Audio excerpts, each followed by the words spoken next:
Doctor Harneet Kaur ji Jalandhar से। राधे राधे श्री हरिवंश। राधे राधे प्रभु जी।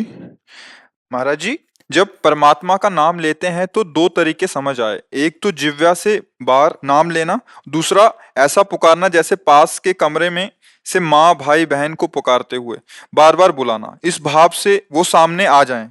मेरा मार्गदर्शन करें महाराज जी, मैं दोनों में से किस तरीके से बुलाऊं? मतलब एक तो जिह्वा से बाहर लेके और एक तो पुकारते हुए। देखो, एक होता है वाचिक, फिर होता है उपांश, फिर होता है मानसिक। परा पश्यंती मध्यमा वैखरी, ये वाणी है। जो हम बोल रहे हैं वैखरी वाणी है।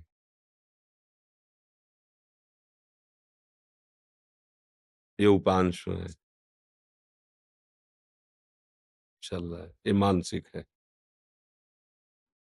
बिल्कुल शांत मन, शांत इंद्रियां, और वो परावाणी से भजन हो रहा है। तो हमें अपनी स्थिति देखनी कि हमारा भजन कहाँ से कहाँ तक पहुंचा है। यदि हमारा थोड़ा मानसिक जप करने के बाद मन भाग रहा है, तो हमें मानसिक जप पे ज्यादा नहीं टिकना चाहिए, हमें तुरंत वाचिक पर आना चाहिए। भाग रहा है ना, अब वो बनेगा नहीं सही। अगर हमारा मन थोड़ा हमें शायोग कर रहा है, तो उपांश जप में आ जाना चाहिए। ऐसे अब लग रहा है कुछ जप रहे हैं, पर क्या जप रहे हैं, कुछ लग रहा है ऐसा। मानसिक जप ये होता है कि सामने मंत्र है, कान में सुनाई दे रहा है, आंख में एक एक अक्षर जमा हुआ है, और अंदर से परावाणी से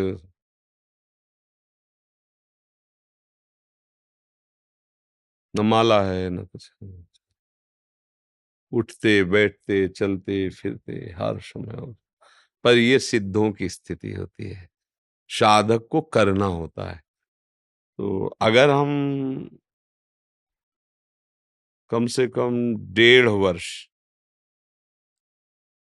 जवान से अभ्यास करें, राधा राधा राधा राधा राधा राधा राधा राधा राधा राधा, बिना प्रयास के उपांश चलने लगेगा। और अगर हम और कुछ समय उपांश का अभ्यास करें, तो फिर मानसिक में स्थिति आने लगेगी। पर इतना करने में बीच में जो यात्रा बहुत घबराहट की है। जब पाप नष्ट होते हैं तो जलन पैदा होती है, नाना प्रकार के जो जिंदगी में कभी भी झगड़ा द्वेष अपमान हुआ होगा सब याद आएगा। सब जो पाप किए हैं वो सब सामने आए, क्योंकि भस्म होगा ना। और उस समय साधक को टिक पाना बड़ा कठिन होता है। अच्छा, जो कमजोरी रही वो तुम्हारे सामने उपस्थित हो जाएगी। जैसे आप काम, क्रोध, लोभ, मोह, मद, वही तुम्हें दबाना शुरू कर देगा, क्योंकि अब युद्ध शुरू हो गया ना। नाम अब विजय करवाएगा ना, तो नाम न छूटे, उत्साह न टूटे, और आप आगे बढ़ते रहो तो जीत जाओगे। और इसके लिए साधु संग बहुत जरूरी है। जैसे हम कहीं हार रहे हो और कोई हमारा विश्वास नहीं कह दे, जीत गए जीत गए, अरे बस जीत गए, उठा पटक बस पटक, तो उसमें बल आ जाएगा। उसने दिया कुछ नहीं, वाणी से केवल बोला तुम निकल गए, घबराना मत, आप बस आगे निकल गए, आप निकल जाओगे। अरे तुम क्या निकल पाओगे, गए गए, वो निरुत्साहित होकर मर जाएगा। क्यों? उत्साह बढ़ाना। तो संत संग क्या करता है, हमें रोज उत्साह बढ़ाता है भगवत भजन के लिए, भगवत प्राप्ति के लिए। तो हम अपनी स्थिति को देखें कि हमारी स्थिति क्या है।